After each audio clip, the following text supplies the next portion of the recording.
ಗಿಡಗಳ ಮಧ್ಯೆ ಕಳೆ ತೆಗೆದಿದ್ದ ಸೂರ್ಯನ ಡ್ರೈವರ್ ಕರೆದ. ಏನು ಹೀಗೆ ಬಂದಿದ್ದೀರಾ?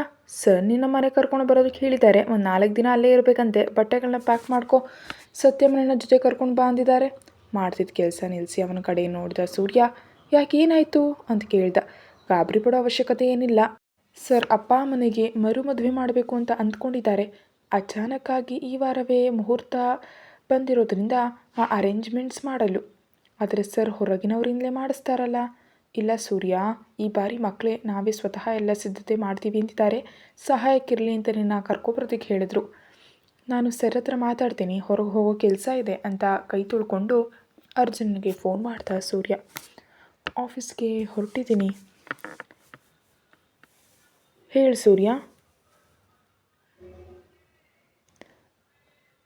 ಮನೆಗೆ ಕರೆದಿದ್ದೀರಂತೆ. ಹಾಲಿಡೇಸ್ ಅಂತ ಬೇಕ್ರಿಯಲ್ಲಿ ಫುಲ್ ಟೈಮ್ ಬರ್ತೀನಿ ಅಂತ ಹೇಳಿದ್ದೀನಿ ಸರ್. ಸಡನ್ನಾಗಿ ಹೋಗದಿದ್ರೆ ಅವರು ಬೈತಾರೇನೋ. ನಾನು ನೋಡ್ಕೊಳ್ತೀನಿ ಬಿಡು ಸೂರ್ಯ. ಇಲ್ಲಿ ನಿನ್ನ ಹೆಲ್ಪ್ ಬೇಕು. ಅದಲ್ಲ ಸರ್. ಸರಿ ಬಾ, ಇಲ್ದಿದ್ರೆ ಬೇಡ ಬಿಡು. ಹೇಗೋ ಹಾಗೆ ನಾನು ಮ್ಯಾನೇಜ್ ಮಾಡ್ಕೊಳ್ತೀನಿ. ತೊಂದರೆ ಪಡಬೇಡ. ಜಾಗ್ರತೆ. ನೀನು ಬರೆದಿದ್ದರೆ ಸತ್ಯನಾದರೂ ಕಳಿಸು. ಖುಷಿಗೆ ಜೊತೆಯಾಗಿರ್ತಾಳೆ. ಅವಳೊಬ್ಬಳೇ ಇರೋದಕ್ಕೆ ನೋಡ್ತಿದ್ದಾಳೆ ಅಂತ ಹೇಳಿ ಫೋನ್ ಇಟ್ಟರು. ಅವನು ಖಂಡಿತ ಬರಬೇಕು ಅಂದರೆ ಬರ್ತಾನೆ, ಆದರೆ ಬೇಡ ಬಿಡು ಅಂತ ಮನಸ್ಸಿಗೆ ನೋವು ಮಾಡಿದ್ನ ಎಂಬ ಗೊಂದಲದಲ್ಲಿ ಸೂರ್ಯ ಬಿದ್ದ. ಬೇಕ್ರಿಯವ್ರಿಗೆ ಹೇಳಿದ್ರೆ 2 ಮಾತು ಬೈತಾರೆ. ಆದರೆ ಅರ್ಜುನ್ ಹೇಳಿದ ಕೆಲಸ ಮಾಡ್ತಿದ್ರೆ ತನಗೆ ಹೇಗೋ ಅನಿಸುತ್ತೆ ಅಂತ ಸ್ವಲ್ಪ ಹೊತ್ತು ಯೋಚಿಸಿ 10 ನಿಮಿಷ ಇರಿ, ಚಕಚಕ್ನೆ ಡ್ರೆಸ್ ಚೇಂಜ್ ಮಾಡ್ಕೊಂಡು ಬರ್ತೀನಿ ಅಂದ. ಹಾಂ ಸರಿ, ಹೊರಗಡೆ ಇರ್ತೀನಿ ಅಂತ ಡ್ರೈವರ್ ಹೋದರು. ಒಳಗೆ ಬಂದು ಸೂರ್ಯ ತರಕಾರಿ ಹೆಚ್ಚುತ್ತಿದ್ದ ಸತ್ಯಾಳನ್ನು ನೋಡಿ, ಸತ್ಯ ನಾವು ತಕ್ಷಣ ಸರ್ ಮನೆಗೆ ಹೋಗಬೇಕು. 4 ದಿನಕ್ಕಾಗೋಷ್ಟು ಬಟ್ಟೆ ಪ್ಯಾಕ್ ಮಾಡ್ಕೊ ಅಂದ.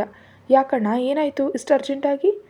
ಸರ್ ಮನೆಯಲ್ಲಿ ಫಂಕ್ಷನ್ ಇದೆಯಂತೆ, ನಾವು ಹೋಗಬೇಕು, ಕರೆದಿದ್ದಾರೆ. ಹೌದಾ, ಬರ್ತೀನಣ್ಣ ಅಂತ ಹೊಳೆಯೋ ಕಣ್ಣುಗಳಿಂದ ಹೇಳ್ತಿದ್ದ ಸತ್ಯಾಳಿಗೆ ಎಷ್ಟು ಸಂಭ್ರಮವಿದೆ ಅಂತ ಅರ್ಥ ಮಾಡಿಕೊಂಡ ಸೂರ್ಯ ತಾನ ಜೊತೆಗೆ ಇರಲೇಬೇಕು ಅಂತ ನಿರ್ಧರಿಸಿದ. ಇಬ್ಬರು 1/4 ಗಂಟೆಯಲ್ಲಿ ರೆಡಿಯಾಗಿ ಬಟ್ಟೆಗಳನ್ನ ಬ್ಯಾಗ್ನಲ್ಲಿ ತುಂಬಿಸ್ಕೊಂಡು ಬರ್ತಿದ್ರೆ, ನೀನು ಕೂಡ ಬರ್ತಿದ್ಯಾ ಸೂರ್ಯ ಅಂದರು ಡ್ರೈವರ್. ಹೌದು ಬರ್ತೀನಿ, ಸರ್ಕಾರದ ಮೇಲೆ ನನಗೆ ಇರೋದಕ್ಕೆ ಮನಸ್ಸಾಗಲ್ಲ ಅಂತ ಬ್ಯಾಗ್ಗಳನ್ನ ಒಳಗಿಟ್ಟು ಸತ್ಯಾಳನ್ನು ಕೂರಿಸಿ ತಾನು ಡ್ರೈವರ್ ಪಕ್ಕದ ಸೀಟ್ನಲ್ಲಿ ಕೂತ. ಖುಷಿ, ಮನೆಗೆ ಹೋಗ್ತಿದ್ದೀವ ಅಣ್ಣ ಅಂತ ಕುತೂಹಲ ತಡೆಯಲಾರದೆ ಕೇಳ್ತಿದ್ದ ಸತ್ಯಾಳಿಗೆ ಹೌದು ಅಂದ. ನಾನು ಒಂದು ಬಾರಿಯೂ ಸರ್ ಮನೆಗೆ ಹೋಗಿಲ್ಲ, ಹೇಗಿರುತ್ತೋ ಏನೋ ಅಂತ ಸಣ್ಣ ಮಗುವಿನಂತೆ ಸಂಭ್ರಮ ಪಡ್ತಿದ್ದ ಅವಳನ್ನ ನೋಡಿ ಸಣ್ಣದಾಗಿ ನಕ್ಕ ಸೂರ್ಯನಿಗೆ ಅಲ್ಲಿಗೆ ಹೋದ್ಮೇಲೆ ಖುಷಿಯನ್ನು ಹೇಗೆ ಎದುರಿಸಬೇಕು ಎಂಬ ಆಲೋಚನೆ ಶುರುವಾಯಿತು. ಏನು ಮೇಡಮ್, ಇಷ್ಟು ಬೆಳಗ್ಗೆ ಫೋನ್ ಮಾಡಿದ್ದೀರಾ? ಎಲ್ಲ ಚೆನ್ನಾಗಿದೆಯಲ್ಲ? ಚೆನ್ನಾಗಿಲ್ಲ, ನೀನು ಇಲ್ಲಿ ಇಲ್ದಿದ್ರೆ ಅಸ್ತಿತ್ವವೇ ಚೆನ್ನಾಗಿಲ್ಲ. ಓ ಏನಾಯಿತು ಬೆಳಗ್ಗೆ? ರಾತ್ರಿ ಏನಾದರೂ ಫುಲ್ ಕುಡ್ದಿದ್ಯಾ ಅಂತ ಹರ್ಷ ನಗ್ತ. ಮನೆಯಲ್ಲಿ ಅಜ್ಜಿ ಮತ್ತು ತಾತನಿಗೆ ಮದುವೆ ಮಾಡ್ತಿದ್ದಾರೆ. ನೀನು ತಕ್ಷಣ ಇಲ್ಲಿಗೆ ಬಂದು ಆ ಕೆಲಸಗಳನ್ನ ನೋಡಿಕೊಂಡ್ರೆ ನನ್ನ ಭಾರ ಕಡಿಮೆ ಮಾಡ್ದಂತ ಆಗ್ತೀಯಾ? ನಿನ್ನ ಭಾರ ನಾನು ಹೊರ್ತೀನಲ್ಲ ಬಂಗಾರ, ನೀನು ಚಿಂತೆ ಮಾಡಬೇಡ. ಆದರೆ ಅಲ್ಲಿಗೆ ಬಂದರೆ ನನಗೇನಾದರೂ ಹಣ್ಣು ಹಂಪಲು ತಿನ್ನೋದಕ್ಕೆ ಸಿಗುತ್ತಾ?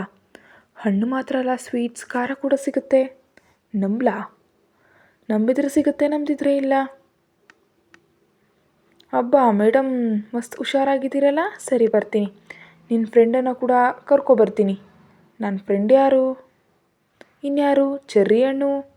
ಹಲ್ಲು ಕಡಿಯೋ ಶಬ್ದ ನಗುತ್ತಾ. ಪಾಪ ಕಣೋ, ಇಶ್ಯೂ ಅಲ್ಲಿಗೆ ಬಂದುಬಿಟ್ರೆ ಅವಳು ಒಬ್ಬಳೇ ಇಲ್ಲಿ ಏನು ಮಾಡ್ತಾಳೆ?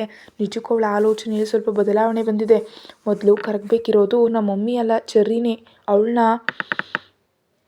ನಮ್ಮ ಕಡೆ ಮಾಡಿಕೊಂಡು ನಮ್ಮ ಕಡೆ ತಿರುಗಿಸ್ಕೊಂಡ್ರೆ ನಮ್ಮ ಮದುವೆ ಈಸಿ ಆಗುತ್ತೆ ಬಂಗಾರ, ಯೋಚಿಸು ಅಂದ ಹರ್ಷ. ಮೊದಲು ಕೋಪ ಬಂದರೂ ಅವನು ಹೇಳಿದ ಮಾತು ಒಳ್ಳೆಯದಕ್ಕೆ ಅಂತ ಒಪ್ಕೊಂಡ. ಸರಿ, ಇವೆಲ್ಲ ಹೇಳಿ ಅವಳನ್ನ ಕರ್ಕೊಂಡು ಬಾ. ಇಲ್ಲಿಗೆ ಬಂದ ಮೇಲೆ ಏನಾದರೂ ಎಕ್ಸ್ಟ್ರಾ ಮಾಡಿದ್ಲು ಅಂದರೆ ಅಣ್ಕಟ್ಟಾಗತ್ತೆ ಅಂತ ಫೋನ್ ಇಟ್ಲು. ಮನೆಯಲ್ಲಿ ಹರ್ಷ ಇಲ್ಲ, ಬಹುಶಃ ಗಾರ್ಡನಲ್ಲಿ ಇರ್ಬೋದು. ಸ್ವರಾಜಮ್ಮನವ್ರ ಗಾರ್ಡನ್ಗೆ ಬರೋ ಹೊತ್ತಿಗೆ ಬೆಂಚ್ ಮೇಲೆ ಮುಖ ಮರೆಮಾಚಿಕೊಂಡು ಅಳತಿದ್ಲು ಚೆರ್ರಿ. ಇಬ್ಬರು ಒಬ್ಬರನ್ನೊಬ್ಬರು ನೋಡಿಕೊಂಡು ಅವಳ ಹತ್ರ ಬಂದು ಚೆರ್ರಿ ಅಂತ ಕರೆದ್ರು. ಅವಳು ಮಾತ್ರ ತನ್ನ ಅಳುವಿನಲ್ಲೇ ಇದ್ಲು. ಏನಾಯ್ತು ತಾಯಿ, ಯಾಕೊಬ್ಬಳೆ ಕೂತು ಅಳ್ತಿದ್ಯಾ? ಏನಾಯಿತು ಅಂತ ನಮ್ಗೆ ಹೇಳು ಅಂತ ಸ್ವರಾಜಮ್ಮನವರು ಚರಿತಾ ಪಕ್ಕ ಕೂತು ಹೆಗಲ ಮೇಲೆ ಕೈ ಹಾಕಿದ್ರು. ಆ ಕೈಯನ್ನು ಸರಿಸುತ್ತಾ, ನನಗೆ ಯಾರೂ ಇಲ್ಲ, ನನ್ನ ಅನಾಥೆ ಮಾಡಿಬಿಟ್ಟಿದ್ದಾರೆ. ನಾನು ಯಾರಿಗೂ ಬೇಡ. ನನ್ನ ಮನಸ್ಸೇನು, ನನ್ನ ಫೀಲಿಂಗ್ಸ್ ಏನು, ನನ್ನ ಇಷ್ಟಗಳೇನು ಅಂತ ಯಾರಿಗೂ ಬೇಕಿಲ್ಲ. ನಾನೊಂದು ಆಟದ ಬೊಂಬೆ, ಯಾರು ಹೇಗೆ ಆಡಿಸಿದ್ರೆ ಹಾಗೆ ಆಡೋ ಬೊಂಬೆ, ಕೀ ಕೊಟ್ಟು ಬಿಟ್ಟಿರೋ ರೋಬೋಟ್. ಹೆಣ್ಮಗಳು ಅಂತ ಹೋಗಲಿ, ಕನಿಷ್ಠ ಮನುಷ್ಯ ಅಂತಾನು ನನ್ನ ಯಾರೂ ನೋಡ್ತಿಲ್ಲ. ಯಾರ್ಯಾರಿಷ್ಟಕ್ಕೆ ಅವರು ನಿರ್ಧಾರ ತಗೊಂಡು ನನ್ನನ್ನು ಬಲಿಪಶು ಮಾಡ್ತಿದ್ದಾರೆ ಅಂತ ಚರಿತಾ ಬಿಕ್ಕಿ ಬಿಕ್ಕಿ ಅಳ್ತಿದ್ರೆ ಸ್ವರಾಜ್ಯಮ್ಮನವರ ಮನಸ್ಸು ಮರಗ್ತು. ತಕ್ಷಣ ಮೊಮ್ಮಗಳನ್ನು ಎದೆಗೆ ಹಚ್ಕೊಂಡು, ಯಾಕಮ್ಮ ಈ ಥರ ಮಾತಾಡ್ತೀಯ? ನಾವು ಇಲ್ಲವ ನಿನಗಾಗಿ? ಹರ್ಷ ತನ್ನ ಪ್ರೀತಿ ಬಗ್ಗೆ ಹೇಳಿದಾಗ ನಮ್ಮ ಮಾತು ಕೇಳಿ ಸುಮ್ಮನಾದೆ. ನಿಜಕ್ಕೂ ಏನಾಯ್ತಮ್ಮ? ನಿನಗೆ ನಾನು, ತಾತಯ್ಯ, ಬಾವ ಇದ್ದಾರಲ್ಲ, ಯಾರೇನಂದ್ರು? ಯಾರು ಏನು ನಿರ್ಧಾರ ತಗೊಂಡು ನಿನ್ನ ಬಲಿ ಮಾಡ್ತಿದ್ದಾರೆ ಅಂತ ನಮ್ಗೆ ಹೇಳು. ನಿನ್ನ ಇಷ್ಟ ಇಲ್ಲದೆ ಏನು ನಡೆಯೋದಕ್ಕೆ ಬಿಡಲ್ಲ. ಅಮ್ಮ ಫೋನ್ ಮಾಡಿದ್ಲು, ಯಾರೋ ದೊಡ್ಡ ಬಿಸ್ನೆಸ್ ಮ್ಯಾನ್ ಸಂಬಂಧ ಬಂದಿದೆಯಂತೆ, ಅವರಿಗೆ ನಾನು ಇಷ್ಟವಾಗಿದ್ದೀನಂತೆ, ಮದುವೆ ಪ್ರಪೋಸಲ್ ಇಟ್ಟಿದ್ದಾರಂತೆ. ಅಮ್ಮ ಅವರನ್ನೇ ಮದುವೆ ಆಗುವಂತ ಹಠ ಮಾಡಿದ್ದಾಳೆ. ಭಾವನನ್ನೇ ಮದುವೆ ಆಗ್ತೀನಿ ಅಂತ ನಾನು ಹೇಳಲು ಆಗಲಿಲ್ಲ. ಬಹುಶಃ ವಿಷಯ ಗೊತ್ತಾಗಿದೆಯೋ ಏನೋ.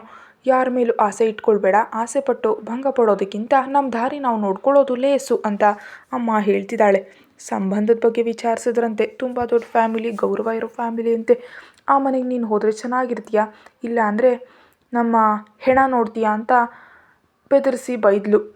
ನಾನೇನು ಮಾಡಲಿ ಅಜ್ಜಿ? ನಾನು ಸತ್ತು ಹೋದರೆ ಈ ಸಮಸ್ಯೆಗೆ ಪರಿಹಾರ ಸಿಗುತ್ತಲ್ವಾ? ಅದೇನು ಮಾತು ಹುಚ್ಚಿ, ಸತ್ತರೆ ಸಮಸ್ಯೆಗೆ ಪರಿಹಾರ ಸಿಗುತ್ತಾ? ಯಾವುದೋ ಸಂಬಂಧಕ್ಕಾಗಿ ಪ್ರಾಣವನ್ನು ಕಳ್ಕೊಳ್ತೀಯಾ? ನೀನು ಅರ್ಶನನ ಮನಸ್ಸಿನಲ್ಲಿ ಇಟ್ಕೊಂಡಿದ್ಯಾ. ಅವ್ರನ್ನಷ್ಟು ಸುಲಭವಾಗಿ ಮರೆಯೋದಕ್ಕೆ ಆಗಲ್ಲ ಅಂತ ನಮಗೆ ಗೊತ್ತು. ಅದಕ್ಕೆ ನಿನ್ನ ಇಲ್ಲೇ ಇರಿಸಿ ಮನಸ್ಸು ಬದಲಾಯಿಸೋಣ ಅಂದುಕೊಂಡ್ರೆ ನಿಮ್ಮಮ್ಮ ಈ ಬಂಡೆ ತಂದು ತಲೆ ಮೇಲೆ ಹಾಕಿದ್ಲಾ? ನಾನು ಅವಳ ಜೊತೆ ಮಾತಾಡ್ತೀನಿ. ಈಗಲೇ ನಿನಗೆ ಮದುವೆ ಬೇಡ ಅಂತ ಹೇಳ್ತೀನಿ. ಆಗಲೂ ನನ್ನನ್ನೇ ಬೈತಾಳೆ ಇದೆಲ್ಲ ನಿಮ್ಮ ಹತ್ರ ಹೇಳಿದ್ದಕ್ಕೆ. ಬೈದರೆ ಬೈಲಿ, ಫೋನಲ್ಲೇ ಅಲ್ವಾ? ಫೋನ್ ಎತ್ತಬೇಡ. ಅದೆಲ್ಲ ಅಜ್ಜಿ, ಅಮ್ಮನ ಮುಂಡುತನ ನಿನಗೆ ಗೊತ್ತಲ್ಲ. ಅಷ್ಟು ಜೋರಾಗಿ ಕೋಪದಿಂದ ಯಾವತ್ತೂ ನನ್ನ ಜೊತೆ ಮಾತಾಡಿರಲಿಲ್ಲ. ಕೋಪದಲ್ಲಿ ಏನಾದರೂ ಮಾಡಿಕೊಂಡ್ರೆ ಪಶ್ಚಾತ್ತಾಪ ಪಡೋದು ನಾವೇ. ಅತ್ತೆ ಜೊತೆ ನಾನು ಮಾತಾಡ್ತೀನಿ, ಸರಿ ನೀನು ಅಳಬೇಡ ಅಂದ ಹರ್ಷ. ಇಲ್ಲ ಬಾವ, ಅಮ್ಮ ಯಾರ ಮಾತನ್ನು ಕೇಳಲ್ಲ. ಅವಳಿಗೆ ನಿನ್ನ ಪ್ರೀತಿ ವಿಷಯ ಗೊತ್ತಾಗ್ಬಿಟ್ಟಿದೆ. ಇಲ್ಲಿ ನನ್ನನ್ನು ವಾಚ್ ಮಾಡಲು ಯಾರನ್ನೋ ಮನುಷ್ಯರನ್ನು ಇಟ್ಟಿದ್ದಾಳೆ. ಅತ್ತೆ ಮತ್ತು ಅಮ್ಮ ಸೇರಿ ನಮ್ಮನ್ನು ಬೆದರಿಸಲು ಇದೆಲ್ಲ ಮಾಡ್ತಿದ್ದಾರೆ ಅನ್ನಿಸ್ತಿದೆ. ನಿಜಕ್ಕೂ ಈ ಬಿಸ್ನೆಸ್ ಮ್ಯಾನ್ ಸಂಬಂಧ ಯಾರದ್ದು ಅಂತ ಕಂಡುಹಿಡಿ ಹರ್ಷ. ಅವರ ಕಡೆಯಿಂದಲೇ ವಿಷಯ ಮುಗಿಸೋಣ. ಹಾಂ ಅಜ್ಜಿ, ಸತ್ಯ ಯಾಕೆ ಅಲ್ಲಿ ನಿಂತಿದ್ಯಾ? ಒಳಗೆ ಬಾ ಅನ್ನುತ್ತಾ ಹಿಂದೆ ಇದ್ದ ಸೂರ್ಯನನ್ನು ನೋಡಿ ನೀನು ಕೂಡ ಬಾ ಅಂತ ಸತ್ಯಾಳನ್ನು ಒಳಗೆ ಕರೆದೊಯ್ದಲು ಖುಷಿ. ಈಶಾಳಿಗೆ ಬೋಂಡ ಮಾಡಿಕೊಡ್ತಿದ್ದ ಅನ್ವಿಕಾಳನ್ನು ಕರೆದು, ಮಮ್ಮಿ, ಇವಳು ಸತ್ಯ ನನ್ನ ಬೆಸ್ಟ್ ಫ್ರೆಂಡ್. ಅಜ್ಜಿ ತಾತನ ಮದುವೆ ಫಂಕ್ಷನ್ ಹೆಲ್ಪ್ ಮಾಡೋದಕ್ಕೆ ಬಂದಿದ್ದಾಳೆ. ಇವನು ಸೂರ್ಯ, ನೆನಪಿದಾನಾ? ನೀನು ನೋಡಿ ತುಂಬ ದಿನ ಆಯ್ತಲ್ಲ ಅಂತ ಕಣ್ಣಲ್ಲೇ ಸೂರ್ಯನ ಕಡೆ ತೋರಿಸಿದ್ಲು. ಸೂರ್ಯನನ್ನು ನೋಡಿ ಅನ್ವಿಕಾ ಗುರುತು ಹಿಡಿದ್ರು. ಹಳೆಯದಕ್ಕಿಂತ ಈಗ ತುಂಬ ಎತ್ತರವಾಗಿದ್ದಾನೆ. ಅರ್ಜುನನಿಗೆ ಇಷ್ಟ ಆಗ್ತಿದ್ರೆ ಮನೆಯವರಿಗೆ ಕರೆತಾರಲ್ಲ ಅಲ್ವಾ? ಬುದ್ಧಿಯೂ ಒಳ್ಳೆಯದು ಅಂತ ಅರ್ಥ ಆಯಿತು. ಅನ್ವಿಕಾ ಅವ್ರನ್ನ, ಬನ್ನಿ ಮಕ್ಕಳೇ, ಬಿಸಿ ಬಿಸಿ ಬೋಂಡ ಮತ್ತು ಕೆಂಪು ಚಟ್ನಿ ಸೂಪರ್ ಆಗಿರುತ್ತೆ ತಿನ್ನಿ ಅಂತ ಅವರ ಕೈಯಲ್ಲಿದ್ದ ಬ್ಯಾಗ್ಗಳನ್ನ ಇಟ್ಕೊಂಡ್ರು. ಖುಷಿ, ನೀನು ಮತ್ತು ಸತ್ಯ ರೂಮ್ ಶೇರ್ ಮಾಡ್ಕೊಳ್ಳಿ. ಸೂರ್ಯ, ನೀನು ಪೇಂಟ್ ಹೌಸ್ನಲ್ಲಿರ್ಬೋದು ಅಂದರು ಅನ್ವಿಕಾ. ಅವನೇನು ಮಾತಾಡಬೇಕು ಅಂತ ತಿಳಿದೆ ನೋಡ್ತಿದ್ರೆ ಇಬ್ಬರ ಲಗೇಜ್ ರೂಮ್ನಲ್ಲಿಟ್ಟು ಖುಷಿ ಬರೋ ಅಷ್ಟರಲ್ಲಿ ಈಶಾ ಪಕ್ಕ ಸತ್ಯ ಅವಳ ಪಕ್ಕ ಸೂರ್ಯ ಕೂತು ಟಿಫಿನ್ ಮಾಡ್ತಿದ್ರು. ತನ್ನ ಮನೆಯಲ್ಲಿ ಸೂರ್ಯ ತಿಂತಿರೋದನ್ನ ನೋಡಿ ಅವಳಿಗೆ ಹೇಳಲಾಗದ ಆನಂದ. ಬೇಕಂತಲೇ ಅವನ ಪಕ್ಕದ ಕುರ್ಚಿಯಲ್ಲಿ ಕೂತ್ಲು. ಮಮ್ಮಿ, ನನಗೂ ಹಾಕು ಅಂದ್ಲು. ನೀನು ಬೋಂಡ ತಿನ್ನಲ್ಲ ಅಲ್ವಾ? ಆಯಿಲ್ ಫುಡ್ ಬೇಡ, ನಾನು ಮಾಡೆಲ್ ಆಗಬೇಕು, ಇದೆಲ್ಲ ಫ್ಯಾಟ್ ಅಂತೀಯಾ? ಈಗೋ ಇಡ್ಲಿ ಅಂತ ಓಟ್ಸ್ ಇಡ್ಲಿ ತಂದು ಪ್ಲೇಟ್ಗೆ ಹಾಕಿದ್ರೆ, ನೋ ಮಮ್ಮಿ, ನನಗಿವತ್ತು ಬೋಂಡ ತಿನ್ಬೇಕನ್ನಿಸ್ತಿದೆ, ಎರಡು ಸಾಕು ಅಂದ್ಲು ಖುಷಿ. No no no no, diet ಅಂದರೆ ಡಯಟ್, ನಿನಗಿದೆಲ್ಲ ಹಾಕಿದರೆ ನಿಮ್ಮ ಡ್ಯಾಡಿ ನನಗೆ ಬೈತಾರೆ ಅಂತ ಇಡ್ಲಿ ತಿನ್ನಿಸಿದ್ರು. ಅದನ್ನು ತಿನ್ನಲಾಗದೆ ಅಳು ಮುಖ ಮಾಡಿದ್ಲು ಖುಷಿ. ಅನ್ವಿಕಾತ್ ಹೋಗ್ತಿದ್ದಂತೆ ಸೂರ್ಯನ ಪ್ಲೇಟ್ನಲ್ಲಿದ್ದ ಬೋಂಡ ತೆಗೆದು ಚಟ್ನಿಲಿ ಅದ್ದಿ ಬಾಯಿಗೆ ಹಾಕ್ಕೊಂಡ್ಳು. ಕ್ಷಣಾರ್ಧದಲ್ಲಿ ನಡೆದ ಈ ಕೆಲಸವನ್ನು ಯಾರು ಗಮನಿಸದಿದ್ರು ಸೂರ್ಯ ದಂಗಾಗಿ ನೋಡ್ದ. ಅದು ಅವನ ಎಂಜಲು ಅಲ್ವಾ? ಮುಖ ಉಬ್ಬಿಸ್ಕೊಂಡು ತುಟಿಗಳನ್ನ ಮುಂದೆ ಚಾಚಿ ಕ್ಯೂಟ್ ಎಕ್ಸ್ಪ್ರೆಷನ್ ಕೊಡ್ತಿದ್ದ ಅವಳ ಮೇಲೆ ಕೋಪ ಮಾಡಿಕೊಳ್ಳೋದಕ್ಕೂ ಯಾರಿಗಾದರೂ ಸಾಧ್ಯವೇ? ಏನು ಮಾಡ್ತಿದ್ಯಾ ಅಂದ ಕೋಪ ನಟಿಸುತ್ತಾ. ಪ್ಲೀಸ್ ಮಮ್ಮಿಗೆ ಹೇಳಬೇಡ, ಚರ್ಮ ಸುಲಿತಾಳೆ, ನನಗೆ ತಿನ್ಬೇಕನ್ನಿಸ್ತು ಅಂತಿದ್ದ ಅವಳ ಪ್ಲೇಟ್ಗೆ ಮತ್ತೊಂದು ಬೋಂಡ ಹಾಕ್ದ ಸೂರ್ಯ. ಅದನ್ನು ತಿಂದು, ಇದೇನು ಅಷ್ಟು ಟೇಸ್ಟಿಯಾಗಿಲ್ಲ ಸೂರ್ಯ ಅಂತ ತುಟಿ ತಿರುಗಿಸಿದ್ಲು. ಮೇಡಮ್, ನಿಮ್ಮ ಮಗಳು ನನ್ನ ಪ್ಲೇಟ್ನಲ್ಲಿರೋ ಬೋಂಡ ತಿಂದಿದ್ದಾಳೆ, ಇನ್ನೂ ಬೇಕಂತೆ ಅಂದ ಸೂರ್ಯನ ಮಾತಿಗೆ ತಿಂತಿದ್ದ ತುತ್ತು ಗಂಟಲಿಗೆ ಸಿಲುಕಿ ಕೆಮ್ಮು ಶುರುವಾಯಿತು. ಚೋಟಾ ಮಾನ್ಸ್ಟರ್ಗೆ ತಲೆ ತಟ್ಟಿ ನೀರು ಕುಡಿಸ್ತಿದ್ರೆ ಅವಳು ಕೋಪದಿಂದ ಅವನನ್ನು ನೋಡಿದ್ಲು. ಏನೇ ಈ ಬುದ್ಧಿ, ಎಲ್ಲಿ ಕಲಿತೆ? ಬೇಕಿದ್ರೆ ಕೇಳಬಾರ್ದಾ? ಪಾಪ ಹುಡುಗನ ಪ್ಲೇಟ್ನಲ್ಲಿರೋ ತಿಂತೀಯಾ ಅಂತ ಅನ್ವಿಕಾ ಬೈದು ಇಡ್ಲಿ ಜೊತೆ 2 ಬೋಂಡ ಇಟ್ಟು ಹೋದರು. ಈಗೋ ತಗೋ ನಿನ್ನ ಬೋಂಡ, ನನಗೇನು ಬೇಕಿಲ್ಲ ಅಂತ ತಿಂದು ಎಂಜಲನ್ನು ಸೂರ್ಯನ ಪ್ಲೇಟ್ನಲ್ಲಿ ಇಟ್ಟು ಅವಳು ಇಡ್ಲಿ ತಿನ್ನತೊಡಗಿದ್ಲು. ಅಯ್ಯೋ ಮಾನ್ಸ್ಟರ್ ಬೇಬಿ, ಎಷ್ಟು ಕಷ್ಟ ಬಂದಿದೆ ನಿನಗೆ. ನಿನ್ನ ಅಂದದ ಹಿಂದೆ ಇರೋ ನಿನ್ನ ತ್ಯಾಗ ಈ ಕಣ್ಣಾರೆ ನೋಡ್ತಿದ್ದೀನಿ. ಆದರೂ ಚೆನ್ನಾಗಿ ಓದ್ಕೊಳ್ದೆ ಮಾಡೆಲಿಂಗ್ ಅಂತೀಯಲ್ಲ, ಪಾಪ ನಿನಗೆ ಅಷ್ಟೊಂದು ಇಂಟ್ರೆಸ್ಟ್ ಯಾಕೆ ಅಂದ ಕಾರ್ತಿಕ್. ಇಂಟ್ರೆಸ್ಟ್ ಅಷ್ಟೇ, ಗಿಡ್ಡ ಬಟ್ಟೆ ಹಾಕ್ಕೊಂಡು ರ್ಯಾಂಪ್ ವಾಕ್ ಮಾಡಿದ್ರೆ ಸಾವಿರಾರು ಕಣ್ಣುಗಳು ನಿನ್ನ ಮೇಲೆ ಇರುತ್ತವೆ, ಓಕೆನಾ ನಿನಗೆ? ಅವರೆಲ್ಲ ನೋಡಲಿ ಅಂತಲೇ ನಾನು ಮಾಡೆಲ್ ಆಗಬೇಕು ಅಂದುಕೊಂಡಿರೋದು. ನೋಡಬೇಕಾದವರು ಹೇಗೆಯೂ ನೋಡ್ತಿಲ್ವಲ್ಲ ಅಂತ ಗುಣಗತ್ಲು. ಸೂರ್ಯನಿಗೆ ಕೇಳಿಸಿದ್ರು ಕೇಳಿಸದಂತೆ ಊಟ ಮಾಡ್ತಿದ್ದ. ಏನೇ ಅಂದೆ? ಯಾರು ನೋಡ್ತಿಲ್ಲ ನಿನ್ನನ್ನು? ಏನಿಲ್ಲ, ಊಟ ಆದಮೇಲೆ ಫಂಕ್ಷನ್ ಪ್ಲ್ಯಾನಿಂಗ್ ಮಾಡಬೇಕು. ಹೀರಾ ಬೇಬಿ ಕೂಡ ಬರಲಿ, ಎಲ್ಲರೂ ಸೇರಿ ಪ್ಲ್ಯಾನ್ ಮಾಡೋಣ. ಫಸ್ಟ್ ಚಿಲ್ ಆಗೋಣ, ಸೂರ್ಯ ಮತ್ತು ಸತ್ಯನನ್ನ ನಮ್ಮ ಜೊತೆ ಸೇರಿಸ್ಕೊಳ್ಳೋಣ, ಆಗಲೇ ಐಕ್ಯತೆಯಿಂದ ಕೆಲಸ ಮಾಡಬಹುದು ಅಂತ ಕಾರ್ತಿಕ್ ಬೋಂಡಾದಲ್ಲಿದ್ದ ಹಸಿಮೆಣಸಿನಕಾಯಿ ಅಗಿತಿದ್ರೆ, ಇಷ್ಟು ಖಾರ ತಿನ್ನಬೇಡವೋ ಅಲ್ಸರ್ ಬರುತ್ತೆ ಅಂತ ಈಶಾ ಕಿತ್ಕೊಂಡ್ಳು. ಇವತ್ತೋ ನಾಳೆಯೋ ನಾನು ನಿನ್ನ ಗಂಡ ಆಗೋನು, ಸ್ವಲ್ಪ ರೆಸ್ಪೆಕ್ಟ್ ಕೊಟ್ಟು ಮಾತಾಡು ಅಂದ ಕಾರ್ತಿಕ್. ಆಗುವಾಗ ನೋಡೋಣಂತೆ, ಈಗ ಸಿಗೋ ಫ್ರೀಡಮ್ ಆಗ ಸಿಗಲ್ಲ ಅಲ್ವಾ? ಈಗ ಹೀಗೆ ಮಾತಾಡ್ತೀನಿ ಅಂದಹಾಗೆ. ನಿಮ್ಮಿಬ್ಬರ ಮದುವೆ ನಿಮ್ಮ ಮಮ್ಮಿ ಡ್ಯಾಡಿ ಒಪ್ಪಿದಾರಾ? ಖುಷಿ ಕೇಳಿದ್ಲು. ಡ್ಯಾಡಿ ಅಡ್ಡಿ ಬರಲ್ಲ, ಇನ್ನು ನನ್ನ ಈಜಿಪ್ಟ್ ಮಮ್ಮಿ ಒಪ್ಪೋದೇನು, ನನಗೆ ಇವನು ಬೇಕಷ್ಟೇ, ಅವಳು ಒಪ್ಪಲಿ ಬಿಡಲಿ ನಾನು ಮದುವೆ ಆಗ್ತೀನಿ ಅಂದ್ಲು ಈಶಾ. ನೋಡಿದ್ಯಾ ಕಾರ್ತಿಕ್, ಅವಳ ಮಾತುಗಳು ಕಠೋರವಾಗಿದ್ದರು ನಿನ್ನ ಮೇಲೆ ಎಷ್ಟು ಪ್ರೀತಿ ಇದೆ ಅಂತ. ನಿನಗಾಗಿ ತನ್ನ ಅಮ್ಮನನ್ನೇ ಎದುರಿಸೋದಕ್ಕೆ ರೆಡಿಯಾಗಿದ್ದಾಳೆ. ಅಂಥ ಪ್ರೀತಿ ಸಿಕ್ಕಾಗ ದೂರ ಮಾಡ್ಕೊಳ್ಬೇಡ. ಹಲೋ ಮೇಡಮ್, ನಾನು ಅವಳನ್ನ ದೂರ ಮಾಡ್ಕೊಳ್ಳೋದೇನು? ಹೀರಾ ಇಂದ ದೂರ ಆದಮೇಲೆ ಅವಳು ನನಗೆ ಜೊತೆಯಾಗಿದ್ದಾಳೆ. ಅವಳ ಅಮ್ಮನಿಗೂ ನಾನಂದರೆ ಇಷ್ಟವೇ. ಅಳಿಯ ಕೋಟ್ಯಾಧಿಪತಿ ಆಗಬೇಕು ಅನ್ನೋ ಆಸೆ ಅವಳ ಅಮ್ಮನಿಗಿಲ್ಲ. ಬಡವನಾದರೆ ಹೇಳಿದಂತೆ ಕೇಳ್ತಾನೆ ಅನ್ನೋ ಸ್ವಾರ್ಥ ಇದೆ, ಅದಕ್ಕೆ ನನ್ನ ಅಕ್ಸೆಪ್ಟ್ ಮಾಡಿದ್ದಾಳೆ. ಈ ಹುಡುಗಿ ಬೇಕಂತಲೇ ಓವರ್ ಮಾಡಿ ನಿನಗೆ ಸುಳ್ಳು ಹೇಳ್ತಿದ್ದಾಳೆ ಅಂದ ಕಾರ್ತಿಕ್. ಹೌದಾ? ಹಾಗಿದ್ರೆ ಆಕೆಗೆ ಏನು ರೋಗ? ನಮ್ಮ ಹೀರಾಗಿ ಯಾಕೆ ಅಷ್ಟು ನೋವು ಕೊಡ್ತಿದ್ದಾಳೆ? ಒಂದು ಮಾತು ಸರಿ ಅಂದಿದ್ರೆ ಇಷ್ಟೊತ್ತಿಗೆ ಅವರಿಬ್ಬರಿಗೂ ಮದುವೆಯಾಗಿ ಒಂದು ಮಗು ಕೂಡ ಇರ್ತಿತ್ತು ಅಂದ್ಲು ಖುಷಿ. ನನ್ನ ಮಮ್ಮಿಗೆ ಹೀರಾ ಬಗ್ಗೆ ಮೊದಲಿನಿಂದಲೂ ಒಂದು ಫೀಲಿಂಗ್ ಇದೆ ಖುಷಿ, ಅವಳು ಅಷ್ಟೇ, ಬದಲಾಗಲ್ಲ. ನಾವು ಸುಮ್ಮನೆ ಟೈಮ್ ವೇಸ್ಟ್ ಮಾಡ್ತಿದ್ದೀವಿ. ಹರ್ಷ ಕೂಡ ಯಾಕೆ ಸೈಲೆಂಟ್ ಆಗಿದ್ದಾನೆ? ಅವ್ರ ಮಾತುಗಳೇನು ಅಂತ ಸೂರ್ಯನಿಗೆ ಅರ್ಥ ಆಗಲಿಲ್ಲ. ಹೀರೋ ಅಂದರೆ ಹೀರಾ ಅಂತ ಗೊತ್ತು, ಆದರೆ ಅವಳ ಲವ್ ಯಾರ ಜೊತೆ? ಅದಕ್ಕೆ ಈಶಾ ಅಮ್ಮ ಒಪ್ತಿರೋದೇನು ಅಂತ ಯೋಚಿಸ್ತಿದ್ರೆ ಅರ್ಧ ಕಚ್ಚಿದ ಇಡ್ಲಿಯನ್ನು ಅವನ ಪ್ಲೇಟ್ನಲ್ಲಿ ಇಟ್ಟು ಕೈ ತೊಳೆದು ಎದ್ಲು ಖುಷಿ. ಅವನು ಉರಿದು ನೋಡ್ತಿದ್ರೆ ಯಾರು ನೋಡದಂತೆ ಅವಳ ಕೆನ್ನೆಗಿಲ್ಲಿ, ನೀನು ನೆಂಜ್ಲು, ನಾನು ತಿಂದೆ ಅಲ್ವಾ, ಈಗ ನೀನು ತಿನ್ನು ಅಂತ ನಗ್ನಗ್ತಾ ಹೋದ್ಲು. ಆದರೆ ಕಾರ್ತಿಕ್ ನೋಡ್ಬಿಟ್ಟ. ಏನು ಮಾಡಿದೆ ಖುಷಿ ಈಗ ನೀನು? ಅವನ ಕೆನ್ನೇನೇ ಯಾಕೆ ಗೆಲ್ದೆ ಅಂತ ಕೇಳ್ದ ಮೆಲ್ಲಗೆ. ಮಮ್ಮಿ ಕೇಳಿದ್ರಷ್ಟೇ, ಅವನನ್ನ ಬೆಸ್ಟ್ ಫ್ರೆಂಡ್, ಅದಕ್ಕೆ ತಿನ್ನು ಅಂತ ಬಲವಂತ ಮಾಡಿದೆ ಅಷ್ಟೇ. ನನ್ನ ಕಿವಿ ಮೇಲೇನಾದರೂ ಹೂ ಕಾಣ್ತಾ? ಹಿಹಿಹಿಹಿ, ಇಲ್ಲ. ಈಗ ನಿಜ ಹೇಳು. ನನಗೆ ಹೆಲ್ಪ್ ಮಾಡ್ತೀನಿ ಅಂದರೆ ನಿಜ ಹೇಳ್ತೀನಿ. ಹೆಲ್ಪ್ ಮಾಡಲು ನಾನು ಯಾವಾಗಲೂ ರೆಡಿ, ಹೇಳು ಅಂದ ಕಾರ್ತಿಕ್. ನನಗೆ ಅವನ ಮೇಲೆ ತುಂಬ ಇಷ್ಟ. ಸೂರ್ಯನಿಗೂ ನಾನೇನು ಇಷ್ಟವೇ, ಆದರೆ ನಮ್ಮ ಅಂತಸ್ತು ಬೇರೆ ಅಂತ ದೂರ ಇಟ್ಟಿದ್ದಾನೆ ಇಡಿಯಟ್. ತುಂಬ ಹೇಳಿ ನೋಡಿದೆ, ಕೇಳ್ತಿಲ್ಲ. ಹೇಗಾದರೂ ಮಾಡಿ ಅವನನ್ನು ನನಗೆ ಸೆಟ್ ಮಾಡಿಕೊಡು. ನಮ್ಗೆ ಹುಟ್ಟೋ ಮಗನಿಗೆ ನಿನ್ನ ಹೆಸರೇ ಇಡ್ತೀವಿ. ನಿಜವಾ ಖುಷಿ? ಕುತೂಹಲದಿಂದ ಕೇಳಿದ ಕಾರ್ತಿಕ್. ನಿನ್ನ ಮೇಲಾಣಿ, ಹೆಣ್ಮಗು ಹುಟ್ಟಿದ್ರೂ ನಿನ್ನ ಹೆಸರೇ ಇಡ್ತೀವಿ. ವಿಷಯ ಹೇಳಿದೆಯಲ್ಲ, ಇನ್ನೂ ನನಗೆ ಬಿಟ್ಬಿಡು. ಫಂಕ್ಷನ್ ಮುಗಿಯೋಷ್ಟರಲ್ಲಿ ಹುಡುಗನನ್ನು ನಿನಗೆ ಸೆಟ್ ಮಾಡ್ತೀನಿ ಅಂತ ಶಪಥ ಮಾಡ್ದ. ಥ್ಯಾಂಕ್ ಯು ಅಣ್ಣ. ತಂಗಮ್ಮ, ಏನು ನಡೀತಿದೆ ಇಲ್ಲಿ? ಸೊಂಟದ ಮೇಲೆ ಕೈ ಇಟ್ಕೊಂಡು ಈಶಾ ಸಂಶಯದಿಂದ ಕೇಳಿದ್ಲು. ಏನಿಲ್ಲ, ಸುಮ್ಮನೆ ಮಾತಾಡ್ತಿದ್ದೀವಿ. ಅದೇ ಏನು ಮಾತಾಡ್ತಿದ್ದೀರಾ ಅಂತ ಕೇಳ್ತಿರೋದು. ಸೀಕ್ರೆಟ್. ಅಣ್ಣ ತಂಗಿಯರ ಮಧ್ಯೆ ಎಷ್ಟು ಸೀಕ್ರೆಟ್ ಇರುತ್ತೆ, ಎಲ್ಲ ನಿನಗೆ ಹೇಳಬೇಕಾ? ಅಣ್ಣ ತಂಗಿನಾ? ಯಾವಾಗಾದ್ರಿ? ಜಸ್ಟ್ ಈಗಲೇ. ಅಷ್ಟು ಅರ್ಜೆಂಟಾಗಿ ಅಣ್ಣ ತಂಗಿ ಆಗೋ ಅವಶ್ಯಕತೆ ಏನಿತ್ತು ಅಂತ ನನಗೆ ಹೇಳ್ತೀರಾ? ಸೀಕ್ರೆಟ್ಸ್ ಯಾರಿಗೂ ಹೇಳಬಾರ್ದು. ನನ್ನ ತಂಗಿ ನನಗೊಂದು ಟಾಸ್ಕ್ ಕೊಟ್ಟಿದ್ದಾಳೆ, ಅದು ಮುಗಿದ ಮೇಲೆ ಹೇಳ್ತೀನಿ. ಓವರ್ ಮಾಡ್ತಿದ್ಯಾ? ತಡಿ, ನನ್ನ ತಂಗಿಗಾಗಿ, ನನ್ನ ಹೆಸರಿಗಾಗಿ. ಈಶಾ ಕಾರ್ತಿಕ್ ನನ್ನ ಹುಚ್ಚ ಎಂಬಂತೆ ನೋಡ್ತಿದ್ರೆ, ನಿನಗೆ ಅರ್ಥ ಆಗಲ್ಲ ಬಿಡು, ನಡಿ ಸ್ವಲ್ಪ ಹೊತ್ತು ರೆಸ್ಟ್ ತೊಗೊಳ್ಳೋಣ, ಸುಸ್ತಾಗ್ತಿದೆ ಅಂತ ಅವಳಿಗೆ ಹೆಗಲ ಮೇಲೆ ಕೈ ಹಾಕ್ತಾ ಅವನ ಸೊಂಟಕ್ಕೆ ಒಂದು ಗುದ್ದು ನೀಡಿ, ಹೋಗೋ ನನಗೆ ಕೆಲಸ ಇದೆ, ಅಜ್ಜಿಯಿಂದ ಎಣ್ಣೆ ಹಚ್ಚಿಸ್ಕೊಳ್ಬೇಕು ಅಂತ ಹೋದ್ಲು. ಅಮ್ಮಯ್ಯ, ಅವಳ ಮುಂದೆ ಹೀಗಿದ್ರೇ ಸಿಕ್ಕಿಬೀಳಲ್ಲ ಖುಷಿ, ಸ್ವಲ್ಪ ಜಾಗ್ರತೆ ಆಗಿರು. ಗೊತ್ತಿರೋ ಪ್ರಾಬ್ಲಮ್ ಏನಿಲ್ಲ ಅಣ್ಣ, ಅವಳು ಕೂಡ ಹೆಲ್ಪ್ ಮಾಡ್ತಾಳೆ, ಆದರೆ ಮೊದಲು ಕಾಡಿ ಸಾಯಿಸ್ತಾಳೆ, ಸರಿನಾ? ಮೊದಲೇ ಕೈ ಜಾರಿದ್ರೆ ಕಷ್ಟ ಅಂತ ಇಬ್ಬರು ಒಳಗೆ ಹೋದರು. ಸತ್ಯ ಅನ್ವಿಕಾಳ ಜೊತೆ ಅಡುಗೆ ಮನೆಯಲ್ಲಿದ್ಲು. ಸೂರ್ಯನಿಗಾಗಿ ನೋಡಿದ್ರೆ ಅವನೆಲ್ಲೂ ಕಾಣಲಿಲ್ಲ. ತಂಗಮ್ಮ, ಭಾವನನ್ನ ನಾನು ಹುಡುಕ್ತೀನಿ, ನೀನು ನಿನ್ನ ಕೆಲಸ ನೋಡ್ಕೊ ಅಂತ ಹೊರಗೆ ಹೋದ ಕಾರ್ತಿಕ್ಗೆ ಗಾರ್ಡನಲ್ಲಿ ಚಂದ್ರಮೌಳಿಯವ್ರ ಜೊತೆ ಸೂರ್ಯ ಕಂಡ. ಹೇ ಸತ್ಯ, ಏನು ಮಾಡ್ತಿದ್ಯಾ ಅಂತ ಅವಳ ಹೆಗಲ ಮೇಲೆ ಅಪ್ಕೊಂಡ್ಲು ಖುಷಿ. ಎಣ್ಗಾಯಿ ಮಾಡ್ತಿದ್ದೀ? ಚಟ್ನಿ ಮಾಡೋದು ಗೊತ್ತಿದ್ರೆ ನೋಡ್ ಕಲಿ ಅಂದ್ಲು ಅನ್ವಿಕಾ. ಹಾಂ, ನನಗೂ ಕಲಿಸ್ಕೊ ಅಮ್ಮ. ಮೊದಲು ಏನು ಮಾಡಬೇಕು ಅಂತ ಕೇಳ್ತಿದ್ದ ಖುಷಿ ಕೈಗೆ ತರಕಾರಿನ ಬಿಡಿಸೋದಕ್ಕೆ ಕೊಟ್ಟರು. ಮೊದಲು ಇದನ್ನು ಬಿಡಿಸಿ ಸ್ವಚ್ಛವಾಗಿ ತೊಳ್ಕೊಂಡು ಬಾ, ಆಮೇಲೆ ಹೇಗೆ ಮಾಡೋದು ಅಂತ ಹೇಳ್ತೀನಿ ಅಂದರು.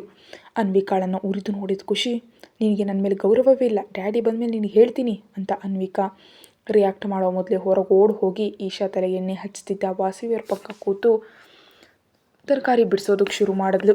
ಹಾಯ್ ಸೂರ್ಯ, ನಾನು ಕಾರ್ತಿಕ್. ಗೊತ್ತು ಸರ್, ಈಶಾ ಮೇಡಮ್ ಅವರ ಫ್ರೆಂಡ್ ಅಲ್ವಾ? ಅಬ್ಬಾ, ಎಲ್ರಿಗೂ ಮೇಡಮ್ ಸರ್ ಅಂತ ಗೌರವ ಕೊಡ್ತಿದ್ರಿ ಏನಾಯ್ತಪ್ಪ, ನಾವೆಲ್ಲ ಒಂದೇ ಏಜ್ ಗ್ರೂಪ್ ಅಲ್ವಾ? ಇರೋದ್ರಲ್ಲಿ ಆ ಗಿಡ್ಡ ಖುಷಿ ಸಣ್ಣವಳು, ಆಮೇಲೆ ಋತು, ಹೆಸರಿಡ್ದು ಕರೆಯೋಣ, ಚೆನ್ನಾಗಿರುತ್ತೆ. ತಾತಯ್ಯ, ನಿಮಗೆ ಫಂಕ್ಷನ್ ಹೇಗಿರಬೇಕು ಹೇಳಿ, ಅದ್ದೂರಿಯಾಗಿ ಮಾಡೋಣ? ನನಗೇನು ಐಡಿಯಾ ಇಲ್ಲ ಕಾರ್ತಿಕ್, ನಿಮಗಿಷ್ಟ ಬಂದ ಹಾಗೆ ಮಾಡಿ. ಹಾಗಂದ್ರೆ ಹೇಗೆ ತಾತಯ್ಯ, ನಿಮಗೇನಾದರೂ ಆಸೆ ಇರುತ್ತೆ ಅಲ್ವಾ, ಅವತ್ತಿನ ಮದುವೆಯಲ್ಲಿ ಹೀಗೆ ಮಾಡ್ಕೊಳ್ಳಿಲ್ವಲ್ಲ ಅನ್ನೋದು, ಅಥವಾ ಈ ಕಾಲದ ಮದುವೆ ನೋಡಿ ನಾವು ಹೀಗೆ ಮಾಡ್ಕೊಂಡಿದ್ರೆ ಚೆನ್ನಾಗಿರ್ತಿತ್ತು ಅನ್ನೋದು. ಯಾವುದೇ ವಯಸ್ಸಿನ ಮದುವೆ ಆದರೂ ಅದು ಮದುವೆಯೇ ಅಲ್ವಾ? ಸೊ ಈಗ ನೀವು 25 ವರ್ಷದ ಹುಡುಗ ಅಂತ ಇಮ್ಯಾಜಿನ್ ಮಾಡ್ಕೊಂಡು ಹೇಳಿ. ನನ್ನ ವಿಷಯ ಬಿಡು, ನೀನು ಯಾವಾಗ ಮದುವೆ ಆಗ್ತೀಯಾ? ನನಗಿನ್ನೂ ಟೈಮ್ ಇದೆ ತಾತಯ್ಯ, ಮೊದಲು ಫಂಕ್ಷನ್ ಆಗಲಿ ಅಂತ ನಾಚ್ಕೊಳ್ತಿದ್ದ ಕಾರ್ತಿಕ್ ನನ್ನ ಸೂರ್ಯ ವಿಚಿತ್ರವಾಗಿ ನೋಡ್ದ. ಹೆಲೋ ಮಾವಯ್ಯ. ಹೇಳು ಹರ್ಷ, ಹೇಗಿದ್ದೀರಾ? ಎಲ್ಲ ಚೆನ್ನಾಗಿದ್ದೀವಿ ಹರ್ಷ. ಏನು ಸಡನ್ನಾಗಿ ಮಾವಯ್ಯ ನೆನಪಾದ? ನಿಮ್ಮ ಜೊತೆ ಇಂಪಾರ್ಟೆಂಟ್ ವಿಷಯ ಮಾತಾಡಬೇಕು. ಅತ್ತೆ ಚೆರ್ರಿಗಾಗಿ ಏನೋ ದೊಡ್ಡ ಸಂಬಂಧ ತಂದಿದ್ದಾರಂತೆ, ನಿಜವಾ? ಹಾಂ, India business man Raghuram Malhotra ಅವ್ರ ಮಗ ತ್ರಿಲೋಕ್ ಮಲ್ಹೋತ್ರ ಅಂದ ಕೂಡಲೇ ಹರ್ಷನಿಗೆ ಶಾಕ್ ಆಯಿತು. ವಾಟ್ ಅಂತ ಜೋರಾಗಿ ಕಿರ್ಚ್ದ. ಏನಾಯ್ತು ಹರ್ಷ? ಅವ್ನು ನನಗೆ ಗೊತ್ತು ಮಾವಯ್ಯ. ಹೌದಾ, ಹಾಗಿದ್ರೆ ಇನ್ನೂ ಒಳ್ಳೆಯದು. ಆ ಫ್ಯಾಮಿಲಿ ಹೇಗಿದೆ, ಅವ್ರ ಗುಣ ನಡತೆ ಹೇಗಿದೆ ಅಂತ ಸ್ವಲ್ಪ ವಿಚಾರಿಸು ಹರ್ಷ.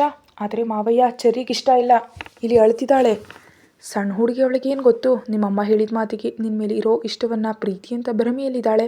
ನಿನ್ನ ಮನಸ್ಸಿನಲ್ಲಿ ಬೇರೆ ಹುಡುಗಿ ಇದ್ದಾಳೆ ಅಂತ ಇಷ್ಟು ವರ್ಷ ಹೇಳಿದ್ರು ಅವಳು ಕೇಳ್ತಿಲ್ಲ ಅಂದಮೇಲೆ ಅವಳು ಉಳಿಯುತ್ತೆ.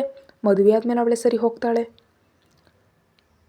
ಒಮ್ಮೆ ಯೋಚಿಸಿ ಮಾವಯ್ಯ, ಅವಳು ಎಷ್ಟೇ ಸರಿ ಹೋದರೂ ಇಷ್ಟ ಇಲ್ಲದ ಮದುವೆ ಆದರೆ ಆ ಫೀಲಿಂಗ್ ಲೈಫ್ ಲಾಂಗ್ ಇರುತ್ತೆ. ತ್ರಿಲೋಕ್ ನನಗೆ ಗೊತ್ತು, ಮಾತಾಡಿಲ್ಲ ಅಂದರೆ ಮನುಷ್ಯನ ಬಗ್ಗೆ ಗೊತ್ತು.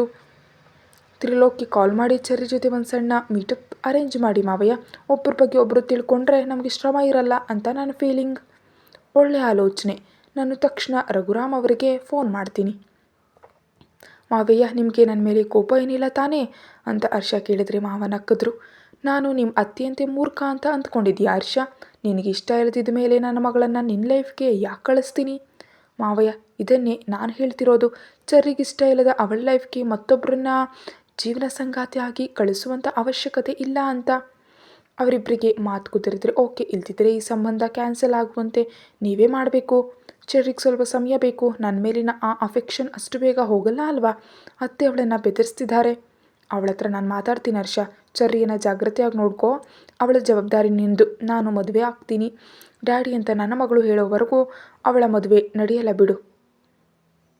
ಇದು ನನ್ನ ಮಾತು. ನಿಮ್ಮ ನಂಬಿಕೆಯನ್ನು ಉಳಿಸ್ಕೊಳ್ತೀನಿ ಅಂತ ಫೋನ್ ಇಟ್ಟ ಹರ್ಷ ಒಳಗೆ ಹೋಗಿ ಸ್ವರಾಜ್ ಮನವರ ಜೊತೆ ವಿಷಯವನ್ನು ತಿಳಿಸ್ದ. ಹೀರಾಳನ್ನು ನೋಡ್ಕೊಳ್ಳಲು ಬಂದಿದ್ದು ಕೂಡ ತಾನೇ ಅಂತ ಹೇಳಿದಾಗ ಅವನಿಗೆ ಯಾಕಿಷ್ಟು ತವಕ ಮದುವೆ ಆಗೋದಕ್ಕೆ? ಇದ್ರೆ ಇದ್ದ ಯಾರನ್ನೋ ಬಿಟ್ಟು ನಮ್ಮ ಚೆರ್ರಿಯನ್ನ ಬೇಕಾಯ್ತಾ ಅಂದರು ಸ್ವರಾಜ್ಯಮ್ಮ. ಅವರು ಬಂದು ಕೇಳಿದ ಮೇಲೆ ಬೇಡ ಅನ್ನೋದಕ್ಕೆ ಏನು ಕಾರಣ ಇರುತ್ತೆ? ಚಿಂತೆ ಮಾಡಬೇಡಿ, ನಾನು ಮಾವಯ್ಯನ ಹತ್ರ ಮಾತಾಡ್ತೀನಿ. ಚೆರ್ರಿಗೆ ಇಷ್ಟ ಇಲ್ಲದೆ ಮದುವೆ ನಡೆಯಲ್ಲ ಅಂತ ಚರಿತಾ ಹತ್ರ ಹೋದ. ಅವಳು ಮಲಗಿದಾಳೆ, ಆದರೆ ನಿದ್ದೆ ಇಲ್ಲ, ಕಣ್ಣೀರು ಹರಿತಿದೆ. ಅವಳ ಪಕ್ಕ ಕೂತ. ಅವಳೆದ್ದು ಕೂತಾಗ ಅವಳ ಕಣ್ಣು ಒರೆಸಿ, ತಿಳಿಯೋದೋ ಗೊತ್ತಿಲ್ಲದೋ ನಿನ್ನನ್ನು ತುಂಬ ಹರ್ಟ್ ಮಾಡ್ತಿದ್ದೀನಿ ಚೆರ್ರಿ. ಇನ್ನು ಮುಂದೆ ನಿನ್ನ ಕಣ್ಣಲ್ಲಿ ನೀರು ನೋಡಬಾರ್ದು. ನೋಡಿದಾಗಲೆಲ್ಲ ನನಗೆ ಅಪರಾಧಿ ಪ್ರಜ್ಞೆ ಬರುತ್ತೆ ಅಂದ ಹರ್ಷ. ಇದರಲ್ಲಿ ನಿನ್ನ ತಪ್ಪಿಲ್ಲ ಬಾವ. ಅತ್ತೆ ಹೇಳಿದ್ದನ್ನು ದಡ್ಡಿಯಂತೆ ನಂಬಿ ಭ್ರಮೆಯಲ್ಲಿ ಬದುಕ್ತಿದ್ದೆ. ಈ ನೋವು ಹೋಗೋದಕ್ಕೆ ಸ್ವಲ್ಪ ಟೈಮ್ ಬೇಕಷ್ಟೆ.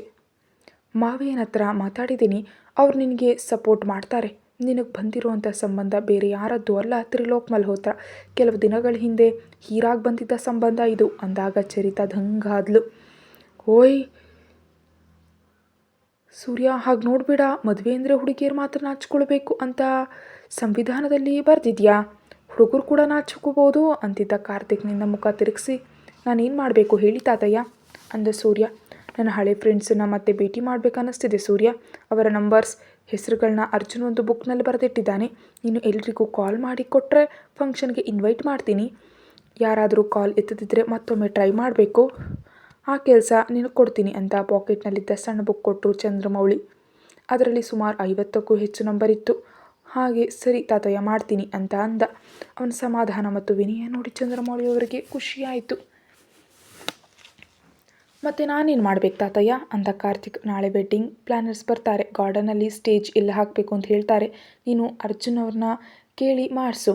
ಮತ್ತು ನಿಮ್ಗೆ ಯಾವ ಥೀಮ್ ಬೇಕು ಅಂತ ಹೇಳಿದ್ರೆ ಚೆನ್ನಾಗಿರತ್ತೆ ಅಲ್ವಾ? ಬಾಳೆ ಗಿಡ, ಮಾವಿನೆಲೆ, ಹೂಗಳಿಂದ ನೈಸರ್ಗಿಕವಾಗಿ ಅಲಂಕಾರ ಬೇಕು, ಪ್ಲಾಸ್ಟಿಕ್ ಇರಬಾರ್ದು ಅಂತ ಸ್ಟ್ರಿಕ್ಟಾಗಿ ಹೇಳಿದರು. ಸರಿ ತಾತಯ್ಯ. ಮತ್ತು ಬಟ್ಟೆಗಳು? ಅದರ ಬಗ್ಗೆ ನನಗೇನು ಗೊತ್ತಿಲ್ಲ, ನಿಮ್ಮ ಅಜ್ಜಿಯನ್ನು ಹೋಗಿ ಕೇಳು ಅಂತ ಜಾರ್ಕೊಂಡ್ರು. ಸರಿ ಕೇಳ್ತೀನಿ ಅಂತ ಕಾರ್ತಿಕ್ ಹೊರಟು ಹೋದ. ಸೂರ್ಯ ನಂಬರ್ಗಳಿಗೆ ಕಾಲ್ ಮಾಡ್ತಾ ಚಂದ್ರಮೌಳಿಯವರ ಪಕ್ಕದಲ್ಲೇ ಕೂತ. ವಾಸವಿಯವರ ಹತ್ರ ಬರುವಷ್ಟರಲ್ಲಿ ಈಶಾ ತಲೆಗೆ ಮಸಾಜ್ ಮಾಡಿಸ್ಕೊಳ್ತಿದ್ಲು. ಅಜ್ಜಿ, ನಿಮ್ಮ ಮದುವೆ ಬಟ್ಟೆ ಹೇಗಿರಬೇಕು ಅಂದ ಕೂಡಲೇ ವಾಸವಿಯವರು ನಾಚಿಕೊಂಡು, ನನಗೇನು ಗೊತ್ತು, ನಿಮ್ಮ ತಾತನ ಕೇಳು ಅಂದರು. ಅಲ್ಲಿ ಕೇಳಿದ್ರೆ ಇಲ್ಲಿ ಕಳಿಸಿದ್ರು, ನೀವು ಹೀಗೆ ನಾಚ್ಕೊಳ್ತಿದ್ರೆ ಬಟ್ಟೆ ಯಾವಾಗ ತರೋದು? ಅನ್ವಿಕಾ ಇಲ್ಲಿ ಬಾ ಅಂತ ಕರೆದಾಗ ಸತ್ಯಾಳ ಹತ್ರ ಅಡುಗೆಗೆ ಸಹಾಯ ಮಾಡು ಅಂತ ಹೇಳಿ ಬಂದ ಅನ್ವಿಕಾ ಏನತ್ತೆ ಅಂದರು. ಮದುವೆ ಬಟ್ಟೆ ಅಂತೆ, ಕಾರ್ತಿಕ್ ಕೇಳ್ತಿದ್ದ ನೋಡು ಅಂದರು ವಾಸವಿ. ಗಂಡು ಹುಡುಗ, ಅವನಿಗೆ ಏನು ಗೊತ್ತಜ್ಜಿ, ನೋಡ್ಕೊಳ್ಳೋಕ್ಕೆ ಲೇಡೀಸ್ ನಾವಿದ್ದೀವಲ್ಲ ಅಲ್ವಾ ಖುಷಿ ಅಂದಾಗ, ಹೌದಜ್ಜಿ ನಾವು ನೋಡ್ಕೊಳ್ತೀವಿ ಅಂತ ಅನ್ವಿಕಾ ಅವನ ಕೈಗೆ ಬೋಂಡ ಇಟ್ಟು ಫೋನ್ನಲ್ಲಿ ಫೋಟೋಸ್ ತೋರಿಸಲು ಶುರು ಮಾಡಿದ್ಲು ಖುಷಿ. ಲೇಟೆಸ್ಟ್ ಕಲೆಕ್ಷನ್ ತೋರಿಸ್ತಾ, ನಿನಗೆ ಯಾವುದು ಇಷ್ಟ ಅಜ್ಜಿ ಅಂತ ಕೇಳಿದ್ಲು. ಮಾವಿನಕಾಯಿ ಡಿಸೈನ್ ಸೀರೆ ತೋರಿಸಿ, ಇದು ನಂಗೆ ತುಂಬ ಇಷ್ಟ ಆಯಿತು ಅಂದರು ವಾಸವಿ. ಆ ಫೋಟೋ ಡೌನ್ಲೋಡ್ ಮಾಡಿಕೊಂಡು ತಾತನಿಗೂ ಮ್ಯಾಚಿಂಗ್ ಬಟ್ಟೆ ಸೆಲೆಕ್ಟ್ ಮಾಡಿದ ಮೇಲೆ ಎಲ್ರಿಗೂ ಬಟ್ಟೆ ಸೆಲೆಕ್ಟ್ ಮಾಡಿದ್ರು. ಎಲ್ರಿಗೂ ಏನು ಬೇಕು ಅಂತ ನೋಡ್ಕೊಂಡ ಮೇಲೆ ಸೂರ್ಯನೇ ಆಗಾಗಿ ಒಂದು ಡಿಸೈನರ್ ಕುರ್ತಾ ನೋಡಿದ್ಲು ಖುಷಿ. ಅದು ಅವಳಿಗೆ ತುಂಬ ಇಷ್ಟವಾಯಿತು. ಅವನ ಡ್ರೆಸ್ಗೆ ಮ್ಯಾಚಿಂಗ್ ಆಗುವಂತೆ ತನಗೆ ಗೋಧಿ ಬಣ್ಣ ಮತ್ತು ಮೆರೂನ್ ಕಲರ್ ಆಫ್ ಸೀರೆ ಸೆಲೆಕ್ಟ್ ಮಾಡಿಕೊಂಡ್ಳು. ಎಲ್ಲ ಫೋಟೋಗಳನ್ನ ಬೊಟಿಕ್ ಓನರ್ಗೆ ಕಳಿಸಿ ಮೆಟೀರಿಯಲ್ ರೆಡಿ ಮಾಡಿಡಿ, ಅಳತೆ ತಗೊಂಡು ಬರ್ತೀವಿ ಅಂತ ಮೆಸೇಜ್ ಮಾಡಿದ್ಲು. ಕತೆ ಮುಂದುವರಿಯುತ್ತೆ. ಹೆಚ್ಚಿನ ವಿಡಿಯೋಗಾಗಿ ಚಾನಲ್ಗೆ ಸಬ್ಸ್ಕ್ರೈಬ್ ಮಾಡಿ ಮತ್ತು ವಿಡಿಯೋವನ್ನು ಮುಂಚಿತವಾಗಿ ನೋಡಲು ಮೆಂಬರ್ಶಿಪ್ ತಗೊಳ್ಳಿ. Thank you.